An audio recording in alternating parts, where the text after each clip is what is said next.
And we are now live. Welcome everybody to Tog's June live stream.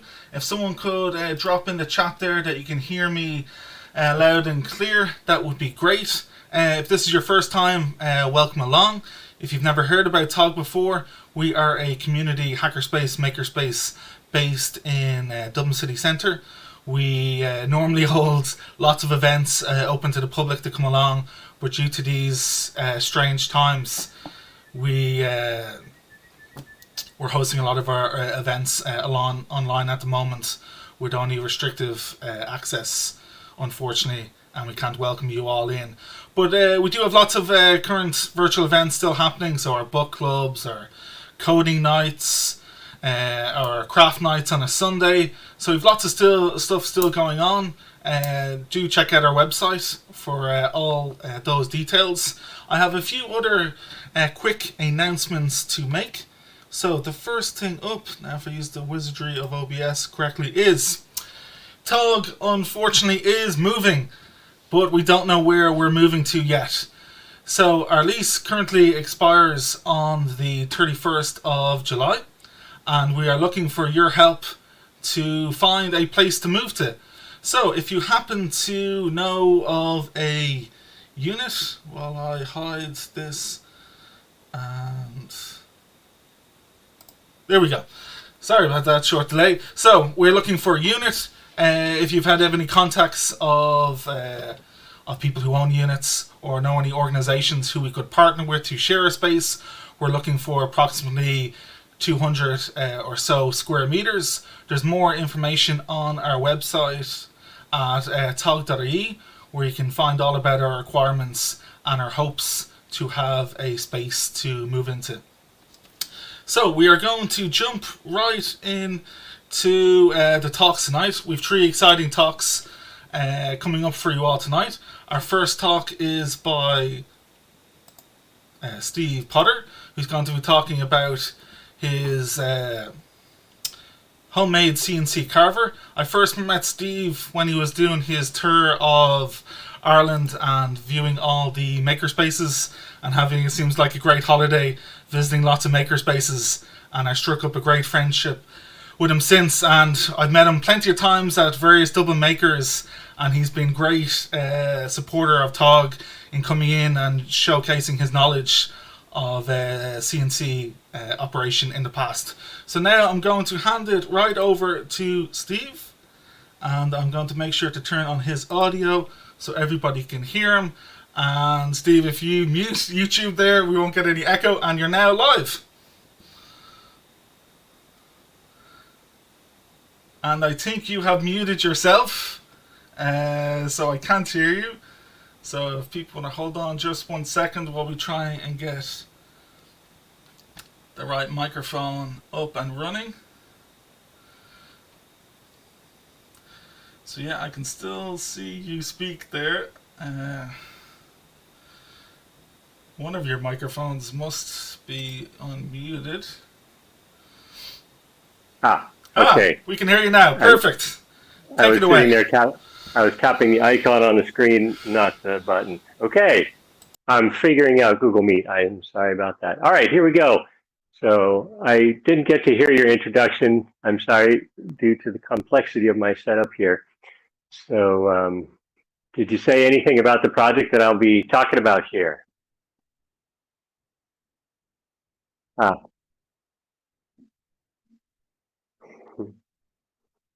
Okay. Okay, yeah. So I used to be a neuroscience professor doing brain interfaces at Georgia Institute of Technology, and became very much interested in the maker movement, went on a sabbatical to study it, and that's when I met Jeffrey Rowe. We came to Ireland, toured all the makerspaces, and I had such a fun time. I decided that I wanted to quit my day job and do making full time. So now I'm teaching workshops, maker workshops, and also building a lot of stuff. So in the COVID-19 lockdown, I built this CNC machine, which is called a Mostly-Printed CNC, or MPCNC. So a CNC machine is just basically a robot that moves a carving tool, which could be a router or a spindle. It moves it around with stepper motors and allows you to carve usually wood, but it could also be metal or plastic or some other thing that you might want to carve. And you do this after you've done quite a bit of work on the computer, drawing up a 3D model of something with CAD. So I spend a lot of my time, usually it's about 2 or 3 days of designing something on the computer, and then just one day or maybe even just a few minutes of actually carving it on this machine. So before I had this machine, I have been doing my workshops and other things with the HandyBot, which is this portable CNC machine here. And it works very well, but the big disadvantage is it has a very small work area. So you can only carve something that's about 150 by 200 millimeters. So here's an example of the Mourne Mountains and the Cooley Plains carve with the HandyBot, and that's as big as you can carve. Well, you can carve bigger things like my sign. So that thing is, it took tiles, maybe about, I don't know, 15 different tiles that I had to do by moving the HandyBot across the plank of wood and carving it there. So I was kind of annoyed at how small it was, and I wanted to make something that was as big as it could possibly be, but still fit in my car and be able to take it to Makerspaces so I could do classes. And so this is what I've, few months. This is a kit that is designed by a fellow named Ryan, I forget his last name, at v1engineering.com, called the Mostly-Printed CNC. And the great thing about the MPCNC is that it's very hackable. And you order the hardware, and all the plastic parts you print yourself on a 3D printer, like these pieces in the corner, the trucks here, the gantry that holds the spindle. And it has kind of an unusual gantry in that both the X and the Y axes have 2 stepper motors that move it along, and the middle part just kind of floats on bearings there. And I'll show it moving here. I've got all of the electronics in a toolbox, and I can unplug all the wires and pack them in there. And I also have wheels that I can stick on the end of it, and then I can wheel it along like a hand truck or a dolly by holding onto these handles here. I will now switch over to sharing the screen for a few seconds. And let's see here. If I do this right, we might get some interesting video feedback. Is it now? Entire screen. Share. Okay. So you should see the... we have you on the screen now. Yeah, we have your screen share. Okay, you should see the interface that I use to drive it around now. And if I can also show it over here, you can see it move.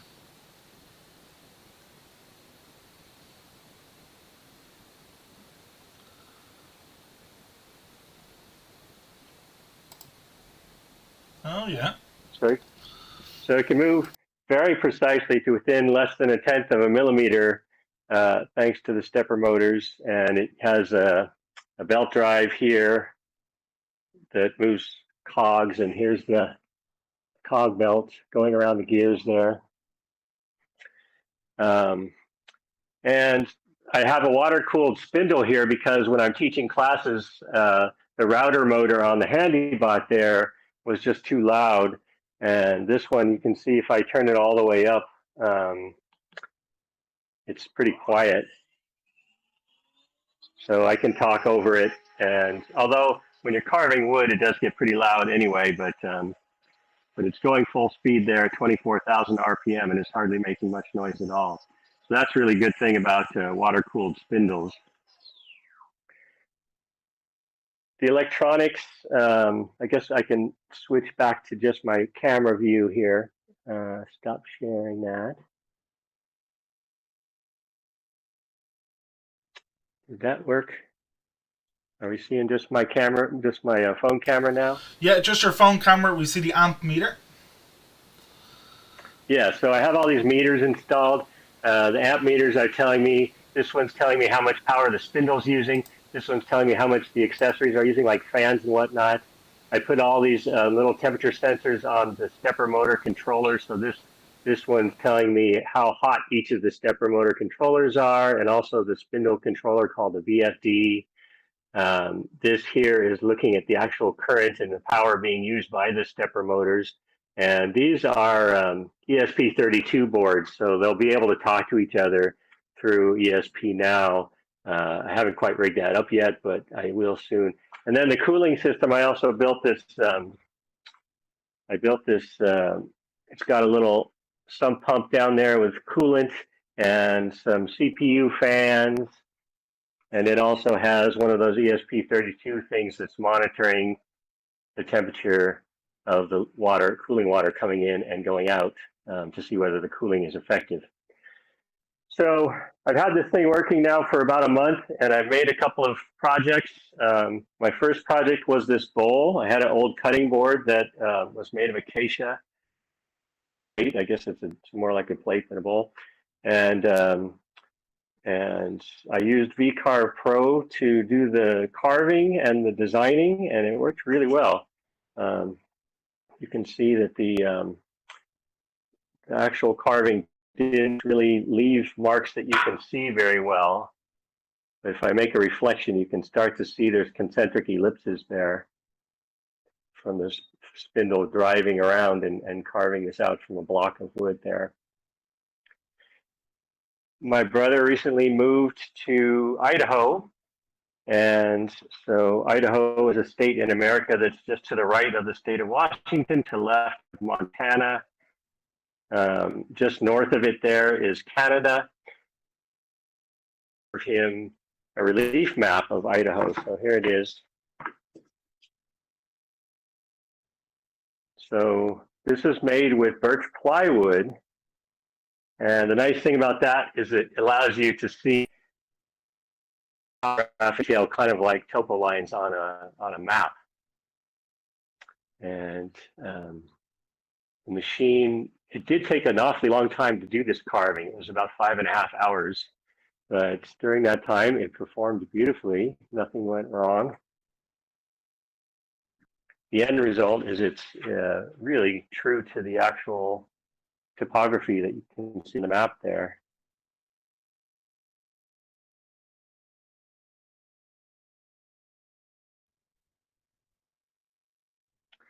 So I'll take so what we have here, there's a little user interface that I can use instead of a computer if I want to, and have this thing run autonomously by putting this this SD card. I can put a job on the SD card and plug it in here, and then I don't need to have the computer hooked up.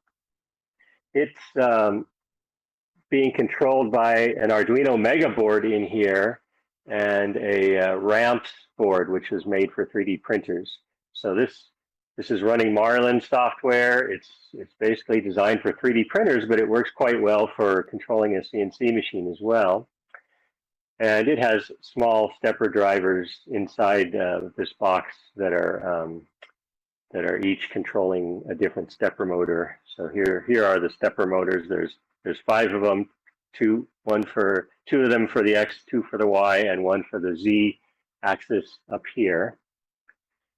And then we've got over here is the variable frequency drive, which controls the spindle. So it's sending out a maximum of 400 hertz phase pulses, 3-phase pulses to this spindle motor here, which is a 1.5 kilowatt water-cooled spindle, as I mentioned before.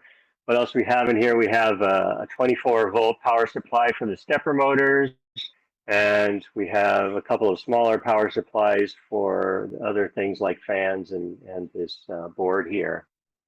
And there's not much else to it, so it's not that hard to make. If you do the bare bones kit, let's go back to screen sharing now. If you do the bare bones kit, it's not very expensive at all either. Entire screen. Okay, so here is Steve, you haven't shared your screen there? Sorry. Oh, I No. haven't shared it yet. Let's go back to that. I have to select it. Ah, good.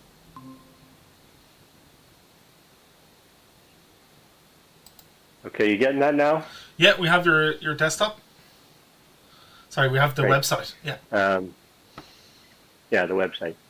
So here's where the MPCNC designs are and where you can get the hardware. That's what the hardware looks like. You get 5-stepper motors, a bunch of nuts and bolts and belts, power supply, a lot of bearings, a lead screw, and then you can either print your own plastic parts, or you can now order them from other companies that will make them for you. If you don't have a 3D printer, you can order all the little parts here, which I printed. I used ABS because I'm going to be driving this in a car that might be sitting in the hot sun for a while. So I didn't want to use PLA and have them warp. That made mine a little bit sturdier than the PLA version, but it looks like these guys are offering it in PETG as well, which is a little bit better than PLA in terms of thermal sensitivity. So that's 150 euros for the plastic parts. For the hardware, it's 227 American dollars.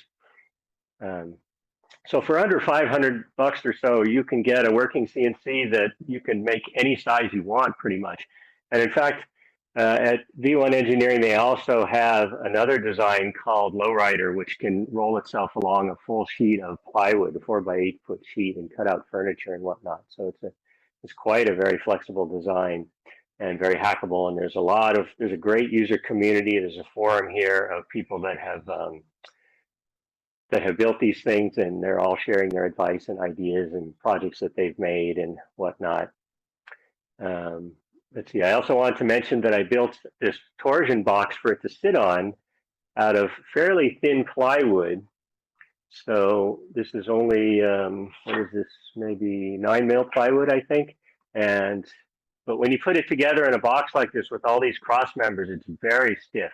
So it's a great lightweight way to make a platform that you could actually lift into a car. Most of the people are making these on very heavy workbenches and not very portable. Let's see. Anything else? I think that's all I wanted to say here. We can go on to the next talk, or if you want to ask any questions, Jeffrey. So thanks very much, Steve. We will check back in with you in about half an hour. Please do put all your questions that you have about Steve's CNC machine or any of his experiences into the chat below, and we'll put them to Steve in about half an hour. I'm going to now switch you to a great slideshow while I set up the next talk.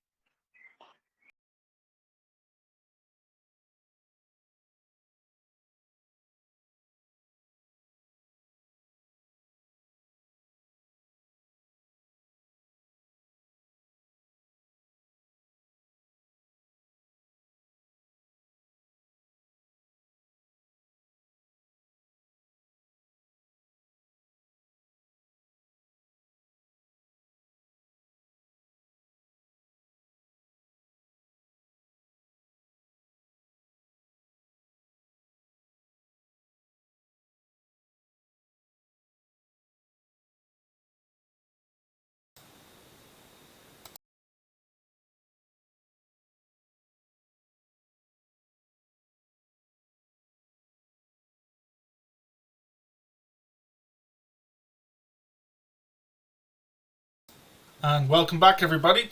Thanks very much, Steve. Again, put your questions in the chat box and we'll put them during the live Q&A with all our speakers shortly. So next up, we have a talk on the most expensive version of Conway's Game of Life. So we're going to see a talk where Neil is going to go through the implementation of the Game of Life on the Ethereum blockchain. So I'm going to switch over to that talk just now.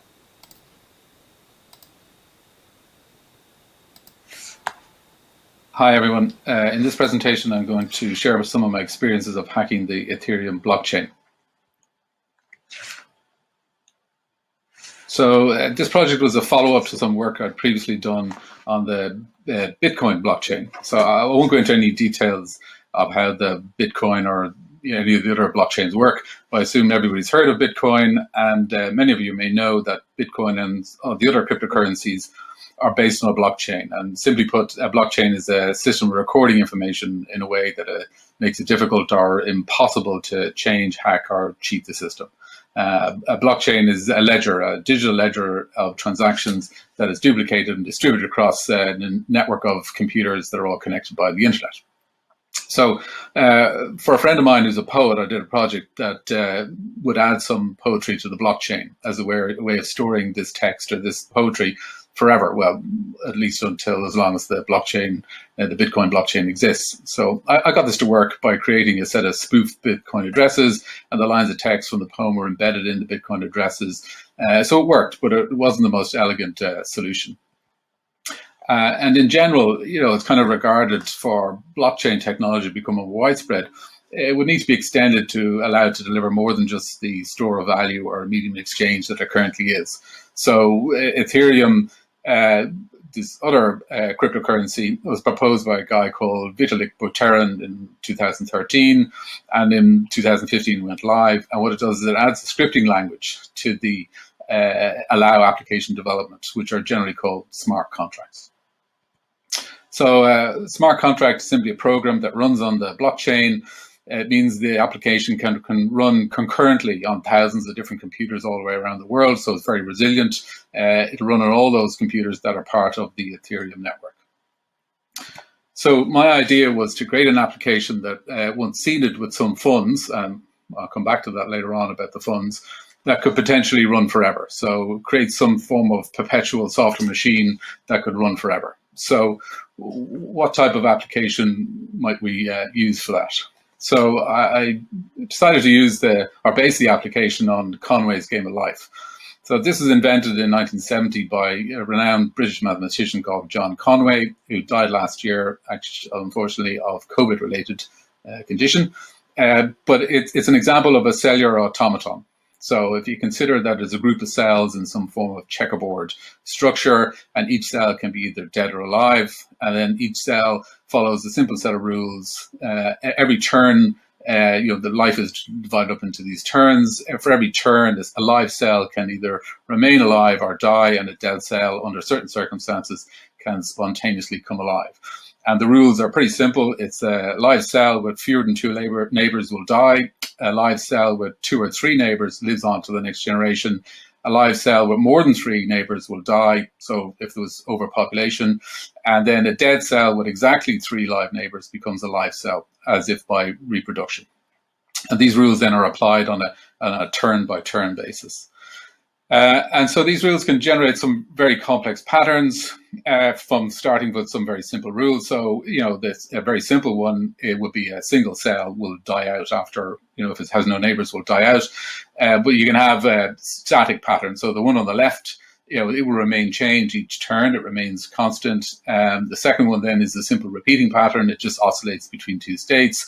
The third is called, in the speak of the nomenclature of the Game of Life, is called a glider, and it moves across in each iteration. It'll actually slide or glide across the actual plane of cells forever until it encounters maybe some other cells, other live cells. And then the fourth is a more complex example of a 4-cycle pattern. So you can see it actually repeats after 4 cycles.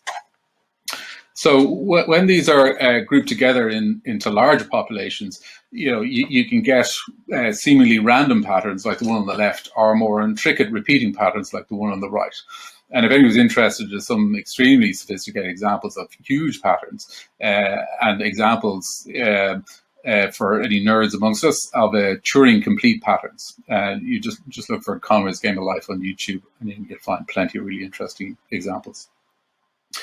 So back to our Ethereum cryptocurrency. So as mentioned, this is technically a permissionless, non-hierarchical network of computers which build and come to some consensus on a series of blocks or batches of transactions. This is known as the blockchain. And notice here to say, we come back to that later on, that the price of Ethereum in the last 6 months has actually skyrocketed. So in order to build an application on the Ethereum blockchain, we need to understand what it is from a software perspective. And the blockchain is, say, a network of computers that run what they call the Ethereum virtual computer. It's a virtual machine implemented in various different languages: Go, C++, Python, and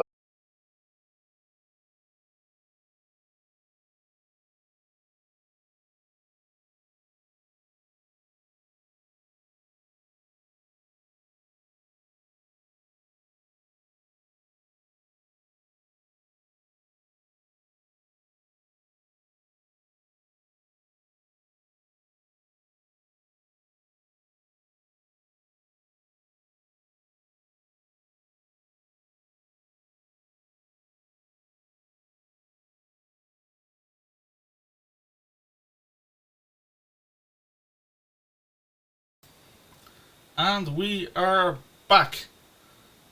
So, it turns out that you shouldn't let something fall on your screenshot key because it will try to take 100 screenshots and then it will totally crash your computer. So after a quick reboot, we're back online. We lost a few viewers, but sure, we'll keep going because that's the way of things. And the good thing about Neil's talk is he's the only one tonight to have pre-recorded theirs.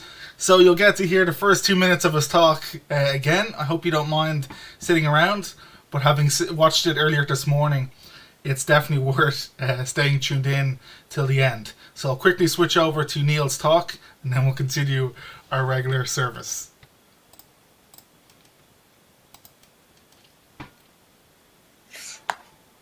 Hi everyone. In this presentation I'm going to share some of my experiences of hacking the Ethereum blockchain.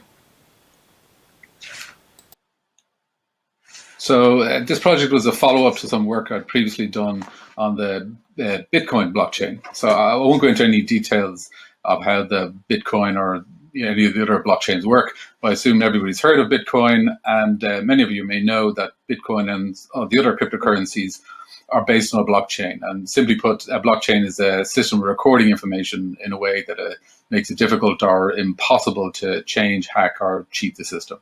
A blockchain is a ledger, a digital ledger of transactions that is duplicated and distributed across a network of computers that are all connected by the internet. So for a friend of mine who's a poet, I did a project that would add some poetry to the blockchain as a way of storing this text or this poetry forever. Well, at least until as long as the blockchain, the Bitcoin blockchain exists. So I got this to work by creating a set of spoofed Bitcoin addresses, and the lines of text from the poem were embedded in the Bitcoin addresses. So it worked, but it wasn't the most elegant solution. And in general, it's kind of regarded for blockchain technology to become widespread. It would need to be extended to allow it to deliver more than just the store of value or medium of exchange that it currently is. So Ethereum, this other cryptocurrency, was proposed by a guy called Vitalik Buterin in 2013, and in 2015 went live. And what it does is it adds a scripting language to the allow application development, which are generally called smart contracts. So smart contract is simply a program that runs on the blockchain. It means the application can run concurrently on thousands of different computers all the way around the world, so it's very resilient. It'll run on all those computers that are part of the Ethereum network.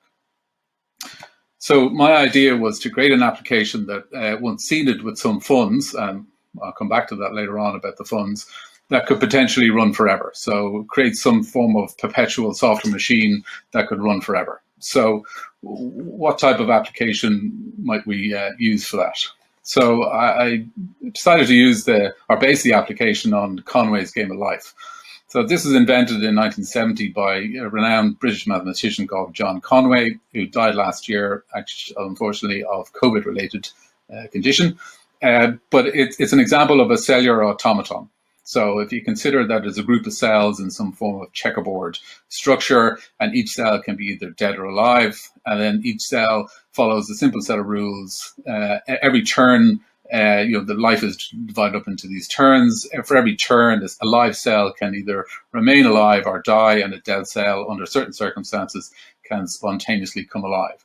And the rules are pretty simple. It's a live cell with fewer than 2 neighbors will die. A live cell with 2 or 3 neighbors lives on to the next generation. A live cell with more than 3 neighbors will die, so if there was overpopulation. And then a dead cell with exactly 3 live neighbors becomes a live cell, as if by reproduction. And these rules then are applied on a turn-by-turn basis. And so these rules can generate some very complex patterns from starting with some very simple rules. So, a very simple one, it would be a single cell will die out after, if it has no neighbors, will die out. But you can have static patterns. So the one on the left, it will remain changed each turn. It remains constant. The second one then is a simple repeating pattern. It just oscillates between 2 states. The third is called, in the speak of the nomenclature of the game of life, is called a glider, and it moves across in each iteration. It'll actually slide or glide across the actual plane of cells forever until it encounters maybe some other cells, other live cells. And then the fourth is a more complex example of a 4-cycle pattern. So you can see it actually repeats after 4 cycles. So when these are grouped together into larger populations, you can get seemingly random patterns like the one on the left, or more intricate repeating patterns like the one on the right. And if anyone's interested, there's some extremely sophisticated examples of huge patterns and examples for any nerds amongst us of Turing complete patterns. You just look for Conrad's Game of Life on YouTube, and you can find plenty of really interesting examples. So back to our Ethereum cryptocurrency. So as mentioned, this is technically a permissionless, non-hierarchical network of computers which build and come to some consensus on a series of blocks or batches of transactions. This is known as the blockchain. And notice here to say, we come back to that later on, that the price of Ethereum in the last 6 months has actually skyrocketed. So in order to build an application on the Ethereum blockchain, we need to understand what it is from a software perspective. And the blockchain is, effectively a fault-tolerant distributed network of computers that run what they call the Ethereum virtual machine. So it's a virtual computer. And this virtual machine implemented in various different languages, Go, C++, Python, and others. I think there's a Rust implementation too. And so what it is a low-level, it's a set of low-level machine code instructions that can be programmed in a higher language. And so the one I picked was one called Solidity. It's the most popular one, based on JavaScript, actually. Always thought that basing your smart contract technology on a language that was cobbled together in a couple of weeks 20 years ago wasn't the smartest idea, but hey, it's the most popular one. One other thing to talk about is gas. So there's a fee you need to pay in order to run a transaction or to execute a smart contract. And every line of code costs a certain amount of gas. An if statement costs so much, and multiply costs more. And it also costs gas to store data on the blockchain too. And so this cost is effectively there to stop people from overloading the blockchain. So your smart contract will run so long as there's some gas to pay for the processing and storage fee. And without a fee, the network will probably be subject to a whole load of denial of service attacks. So on to programming, what we need to do is we need a smart contract to run the application logic. We need something to display the output, and then something to trigger the rules that are actually in the smart contract. And so in my example, I use Solidity. And so on to the programming task. So we need a smart contract to run the application logic, something to display the output, and something to trigger the rules in the smart contract. So for the Solidity part of it, which is the actual smart contract, that's just like any regular object-oriented language.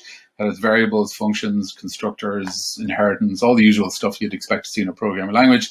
The tools are excellent in comparison to when I did some work on the Bitcoin blockchain. They're very well documented and very easy to use. I used a bunch of these ones here, Truffle to compile and deploy the contracts. There's a companion tool called Ganache, which allows you to run your own private blockchain to test and debug, and then MetaMask and Remix are two browser-based tools to actually help link the various different applications together.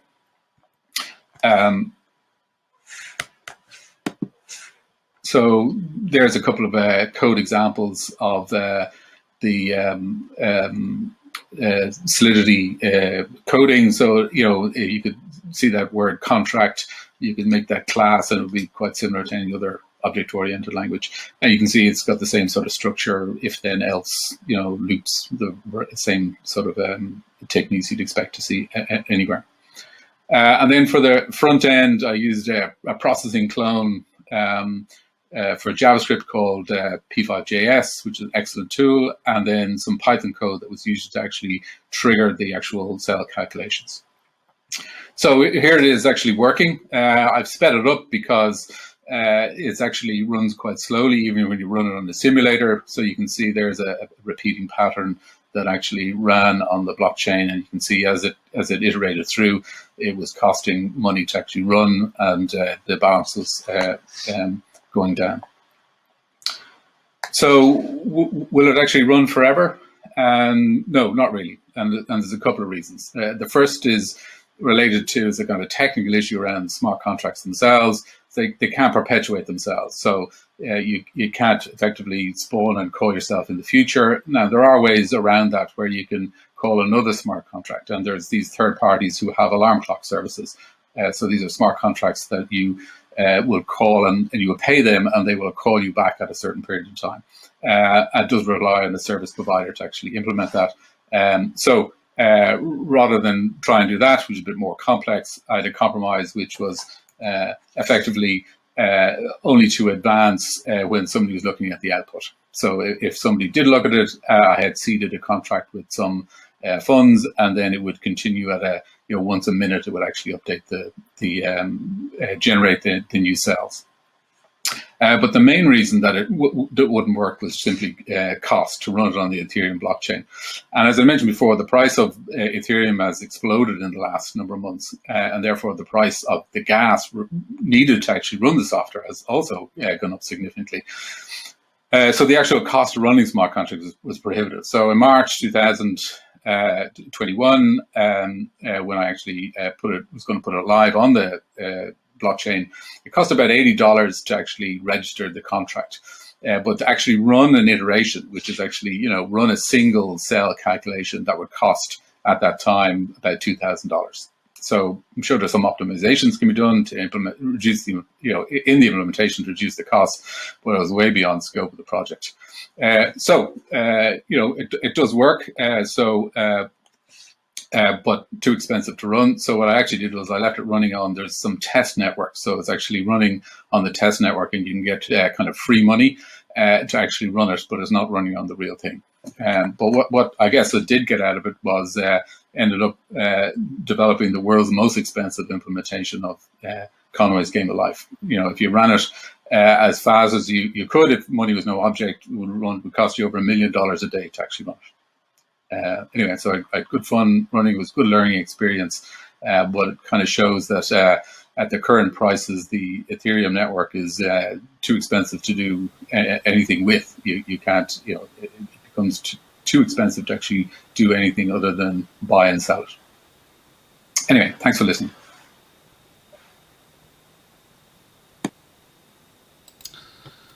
Thanks for your talk,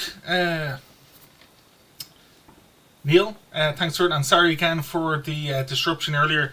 It was this Club Mate bottle slide problem hitting the print screen button, and we lost too much RAM and we had to do a reboot. So I'm going to switch you quickly now to the slideshow of recent TOG members' projects while I set up our last talk of the evening, which will be from Rebecca. We'll be talking about bringing the 1970s Irish Monopoly board to life. So we'll be back in just a moment.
So welcome back, everybody. We have our last talk of the evening.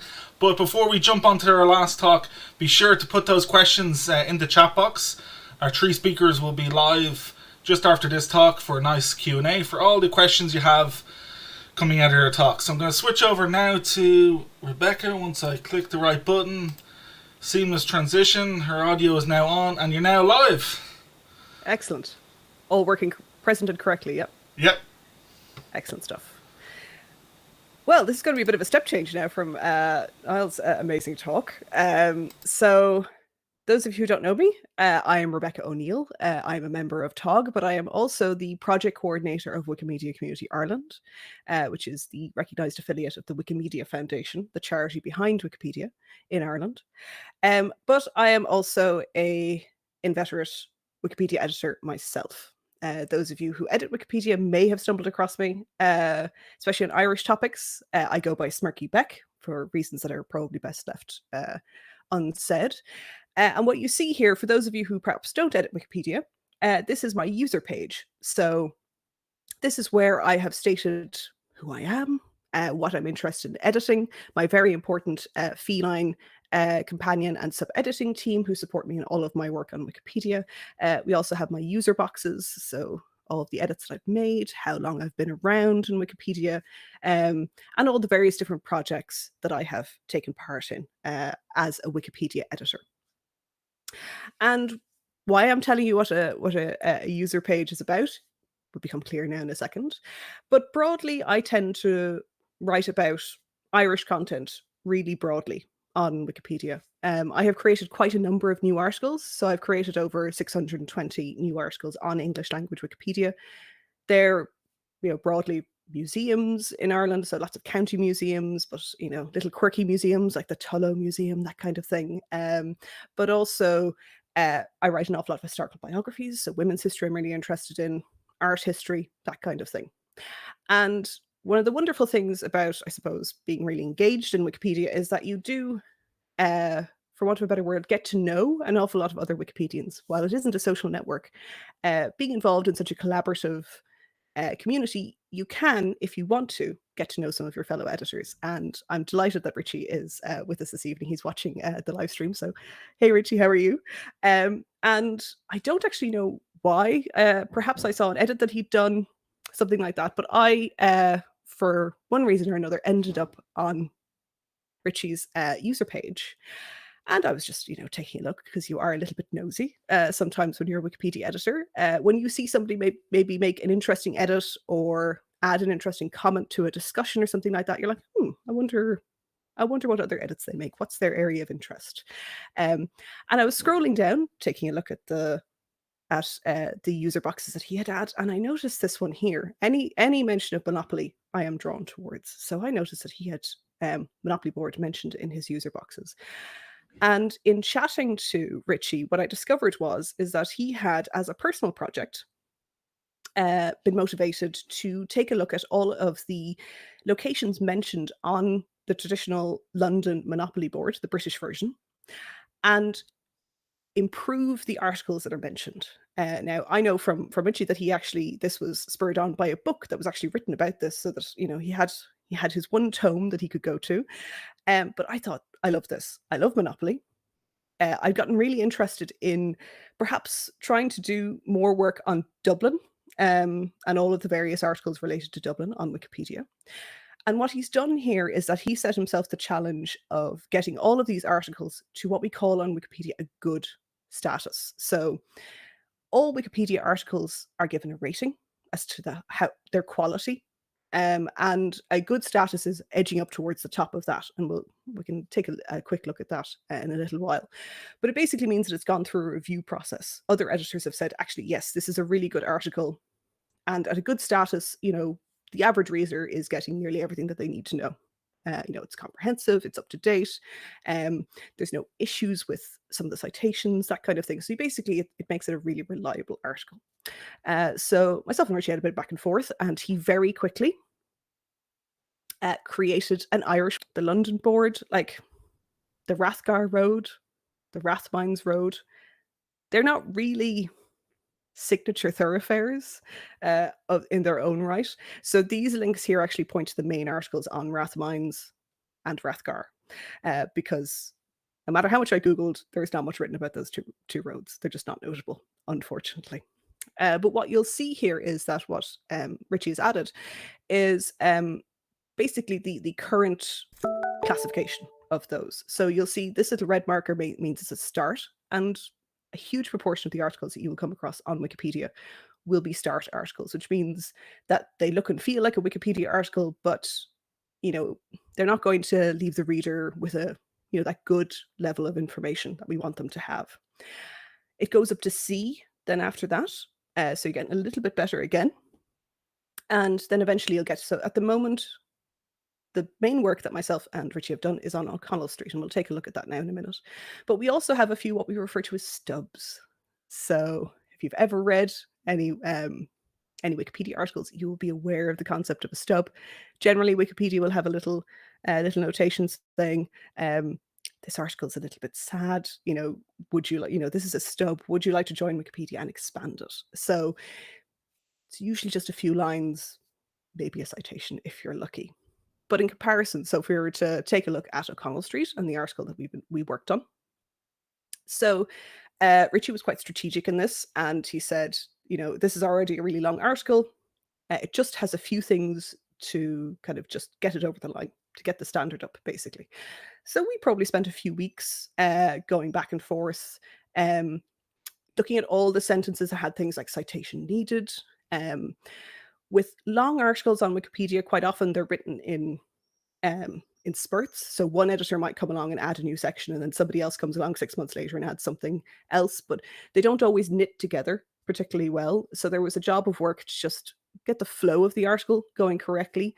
There was a lot of emphasis on this very early section, because there is quite a lot written about George and Dublin and the creation of, because up until this point in history, most of Dublin was on the south side of the river. So this was kind of the first forays onto the north side. And so trying to solidify that, talk about the kind of the main things that happened, the Wide Streets Commission, all that kind of good stuff. Then, of course, we come to Nelson's Pillar and the 19th century. And to a certain extent, some of that decline then later on of the north side, when eventually the south side becomes again more fashionable and you get this exodus back. Historical events are obviously going to be a key feature of this article, so working our way through that. And actually a lot of the work that I think we put into this was the more modern history. So the regeneration, the various different plans, the Lewis line going in, the spire, all of those kind of things. This is where perhaps there wasn't as much written, and it's because some of that information is just a little bit harder to come across. So I've taken a lot of books out of the library. One that I have, so when you think about editing Wikipedia, it's not just finding something online that you can add. I use an awful lot of good old-fashioned paper books. I have a whole, I basically set myself the challenge of how many books can one person own on Dublin, and it turns out it's probably exponential. It's probably more than I can afford or house. But we worked on it, and then you submit it for review.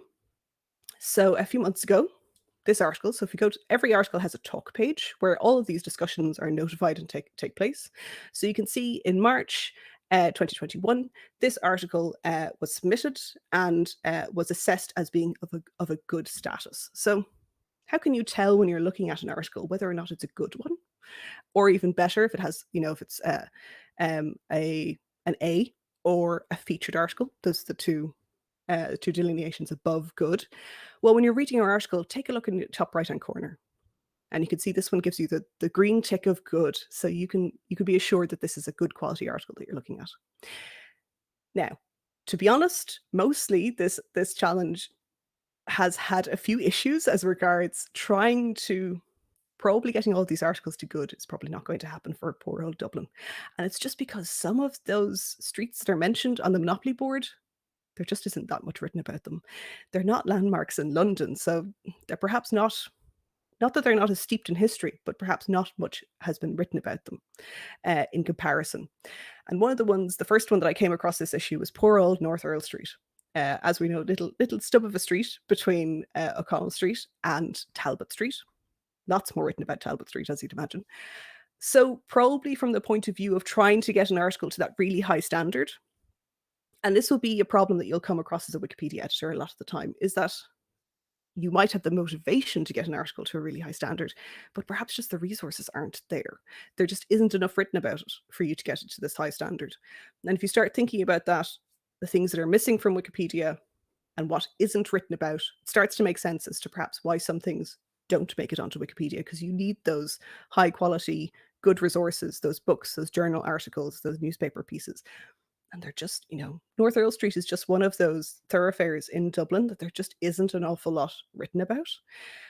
Obviously, was pretty much, it was very much affected by the Easter Rising and the Independence, so we get that. And we do also have our regeneration. I do have a little Easter egg in here.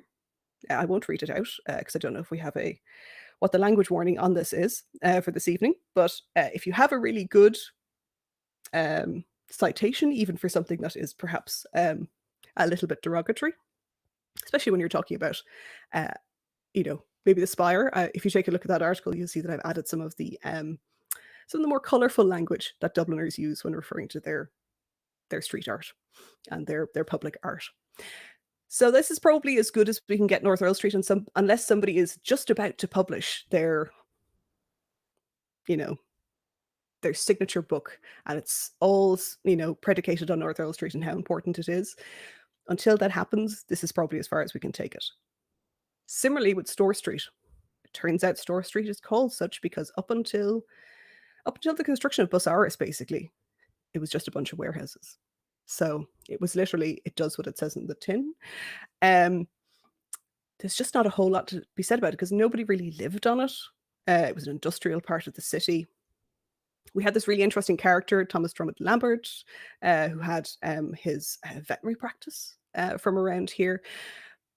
But it's kind of, there just isn't as much to pull on as, in comparison to O'Connell Street, Grafton Street, Dame Street, places like that, which are all, of course, included on the Wikipedia within our little project that we're working on here.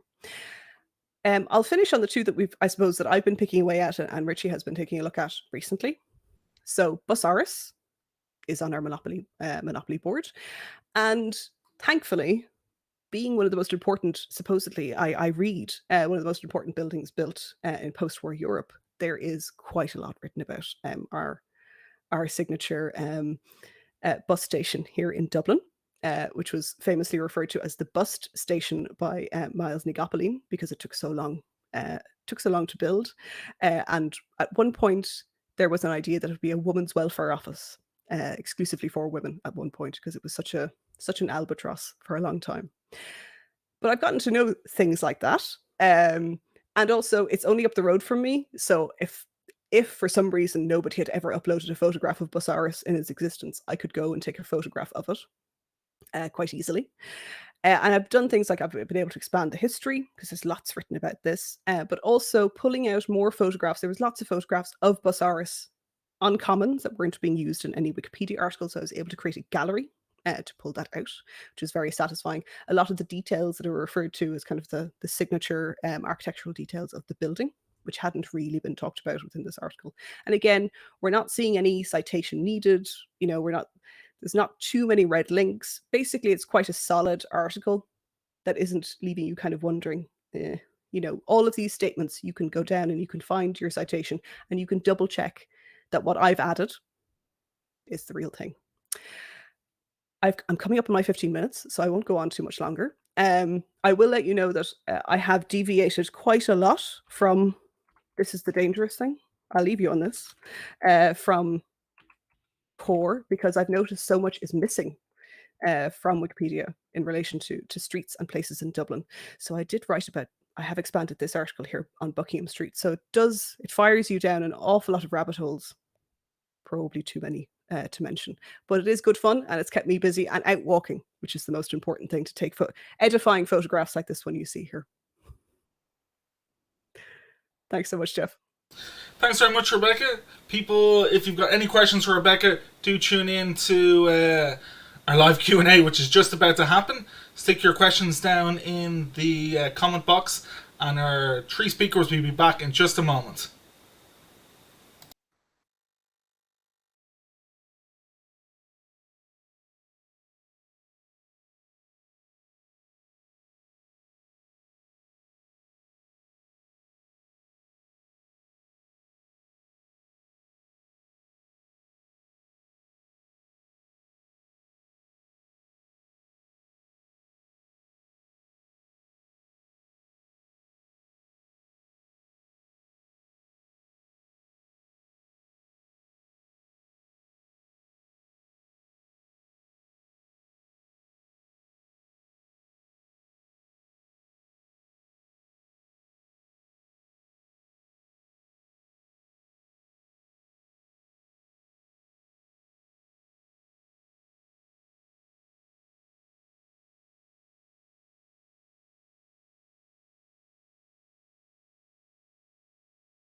And welcome back, everybody. We have 2 of our speakers, and we'll have a third one. I'm sure will join us shortly.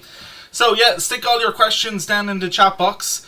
But note there's about a 30-second delay, so get your questions in early to be sure they answered. So my first question here I have from the chat line is for Steve, and is what sort of homing do you need to do when you after moving your CNC machine to a classroom? Could you say that again? I was getting echoing there. No problem. What sort of homing do you have to do after you've moved your CNC machine? Yeah, so it seems to be pretty sturdy, and I have installed Hall effect sensors on the end stop. So as the when you turn it on, you hit a button, and the machine moves to the limit of its travel, and the magnet goes next to a Hall effect sensor and says, here's where home is. It knows exactly where to start again. And there's also a thing for homing the Z. I just have a metal plate here that I run the bit into, and as soon as it makes electrical contact with this, it can adjust and home the Z axis. So once you've done that, it's very accurately in the same place that it was before. Okay, thanks. Next question I have here is for Rebecca. You mentioned about owning lots of books of Dublin. I wonder when you make a reference to on Wikipedia to a particular item, so that you read something in a book, what happens if the book is so rare that no one can confirm what you just referenced? So ideally, you don't use a book that's so rare that nobody else is ever going to get their hands on it. That's the ideal. So that's verifiability, which was one of the cornerstones of Wikipedia, that somebody else has a shout at following in your footsteps. And that's why a full citation is really important. So not just saying you got it from a book, but you say you got it from a particular page, that kind of thing. Now, I have been using quite a rare book for this, but it's an academic, or an awful lot of academics recommended it to me. So this one is from 1985. And I'm lucky enough that I have access to an academic library. So it is theoretically accessible. And it's the same reason, and if the information doesn't exist anywhere else, you are somewhat limited in that. But it is a published book, it's a recognized author, it's not vanity press, any of that kind of thing. So it ticks the boxes there. But if somebody has access to a copyright library, for example, so like Oxford or the British Library, that kind of thing, they can, in theory, be able to get their hands on the book. It's not ideal, but it's better than the information not being there. And the beauty about it is that I'm releasing information from a book that most people won't be able to get their hands on either. So there is another side to that as well. Yeah. So next question I have here for Neil is, there's a question about, can viruses run on the blockchain in a way that can upset other people? Can you hear me? Yep. Yep. Yeah, absolutely. Well, what is a software virus? It's just a program, right? So a program can run and it can do malicious things. And there are, generally what do viruses do? They try and exploit bugs in other parts of the operating system. And there's been some already very successful, they wouldn't not necessarily call viruses, but they were attacks on other smart contracts. And there's been like several $100 million of Ethereum stolen. There's a very famous case where they actually had to rewrite the whole thing. I mean, one of the ironies about the blockchain is it's supposed to be, once it's there forever. And in fact, the guys behind the Ethereum blockchain, because $150 million have been stolen, actually said, no, we're going to change it so that we're going to ignore all these transactions. And it produced two versions of Ethereum. There's a kind of the purists who said, hang on a second, even if a whole load of money's been stolen, this is supposed to be here forever. And the more, I suppose, practical side said, well, hang on a second, it's undermining the trust. We'll actually rewrite the blockchain to ignore those fraudulent transactions and continue on. So not quite a virus, but certainly, malicious software running on the blockchain absolutely exists. And it's a fundamental problem now that there are other cases of that actually happening still. Okay. Next question I have here is for Steve. What was the cost of the router motor? If you get them from China and you're willing to wait about 6 weeks, they're pretty cheap. I think this one was about 200 euros maybe with the controller. So that's a very good deal for such a nice, powerful motor. You probably couldn't go down to the hardware store and buy a router for that. And I guess a quick follow-on to that would be, have you found like a lifespan of that? Are you changing them out every 10,000 hours, or? Well, the router on the HandyBot has brushes which will wear out, and that's one of the reasons why it's so loud, actually. The spindle here is entirely sealed up, and the bearings will eventually wear out, but they're pretty high-quality bearings.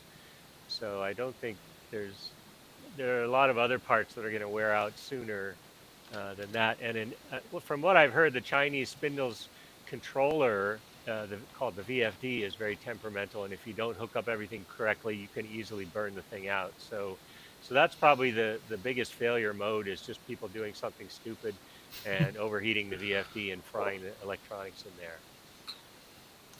Okay, next question here I have is for Rebecca. How is good determined? So there are criteria, basically, and it's a checklist. So actually, if you go into the talk page of the article on O'Connell Street, there should be a link to that discussion, and you'll see that a reviewer, so Richie submitted it for review, and then we get a bunch of questions, kind of possible kind of issues with the article, things that need to be checked, so to make sure there's no plagiarism or kind of close paraphrasing of an original source, if something didn't get copy and pasted in, it wasn't reworded enough, that there's kind of there's an awful lot of stylistic things that go into it, just to make sure that it reads well and that all the links point out to the right things, that kind of stuff. And then there's a little bit of the content as well. And different editors will have different areas of expertise. So they might suggest things if they are used to writing articles on locations or streets or architecture. They'll say, actually, you say, you have the history from, this point to this point, but then you have a gap in the middle. Why do we have a gap there? So some of it will be content-based as well. But there is basically a checklist. And if we were to submit it, so if you take a look at the Honan Chapel, Honan, down in Cork, that very recently went up to featured article status. So you'll see the difference. You'll see the leap. Some of it's quite subtle, but you'll see just how much more detail it takes to get to that featured article status, which is the creme de la creme on Wikipedia. All right, thanks. And we have another question coming in here for Neil.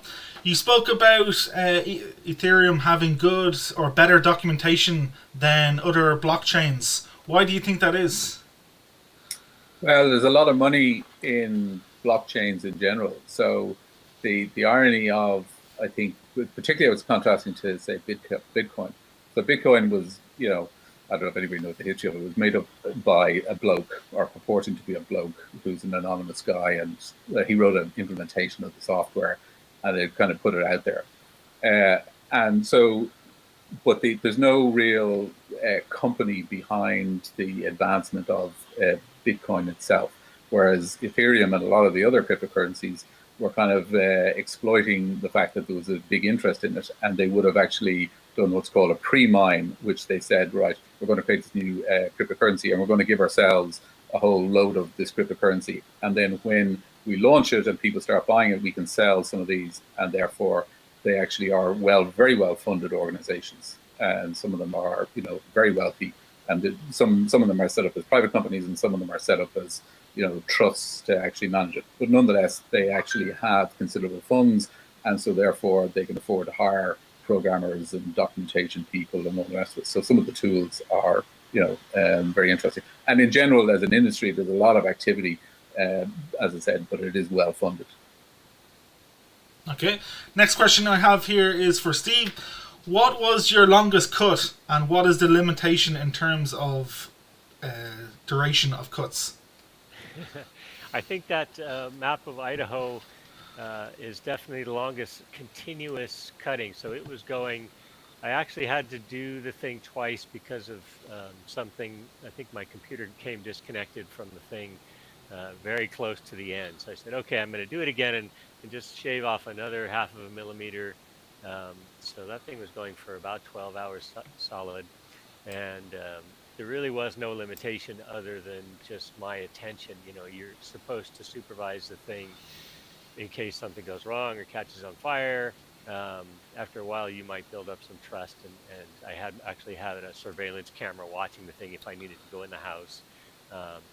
So the Handybot, because it had a small work area, sometimes I would do these tiling projects that were quite big and would spend several days carving one square at a time and moving. And the problem is you have to mount everything again once you've moved it over and make sure it's all aligned perfectly. So that was a fairly tedious and involved process that I can avoid. This machine here that I built, the MPCNC, I made it so that I could slide in large pieces of wood from the side or from the front or the back and do tiling, but it would be much bigger tiles. They're 2 feet by 1 feet or 300 millimeters by 425 or so, something like that. Okay. There's just one last question, and it was actually directed towards me, so I'll just answer quickly. In recent project slide, why is there a green light in the weather station? Yeah, it does look like a bit like it's from an alien spaceship or something, but it's the Stephenson screen I have for my temperature gauge, and inside of it there's a BME 680 that has a green LED on the breakout board, which I didn't know before I put it in, but it has a nice green glow throughout the night, as it's the only thing you can see in that area of my back garden. So how's just it working?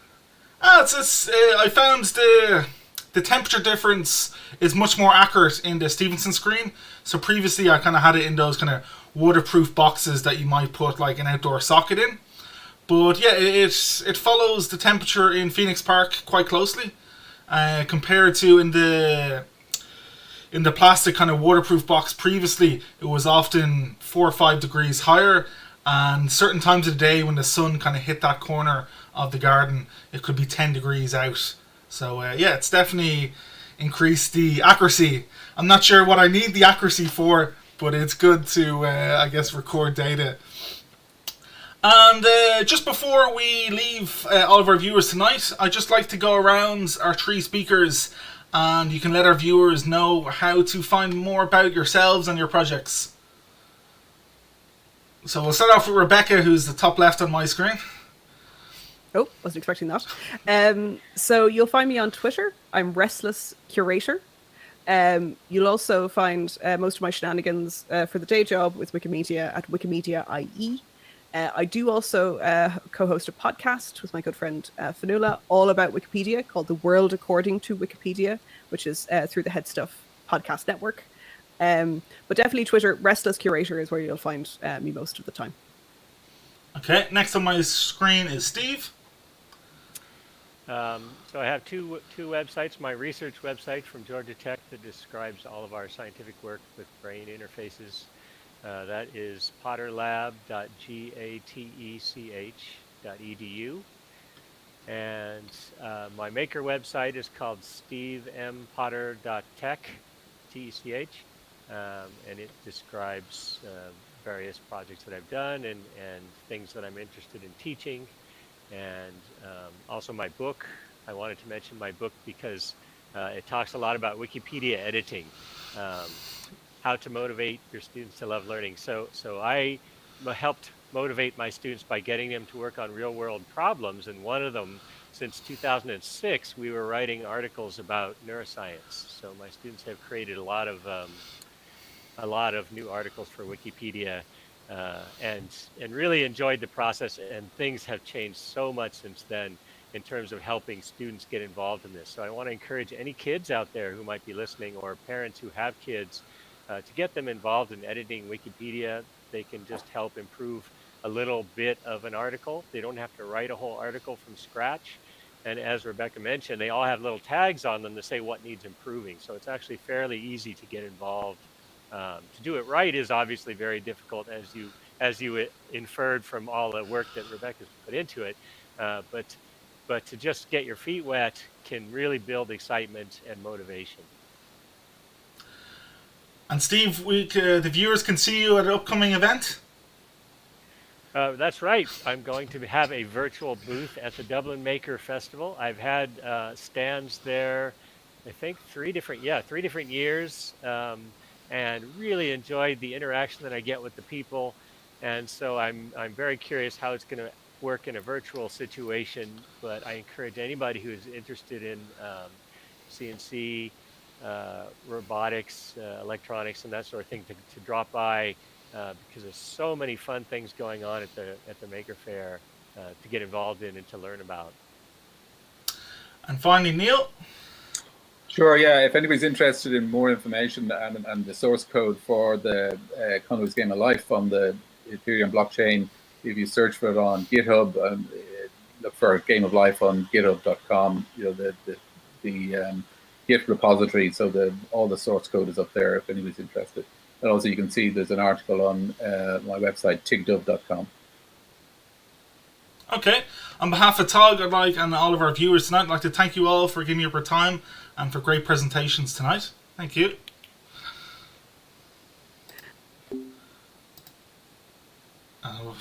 Very smooth transition there.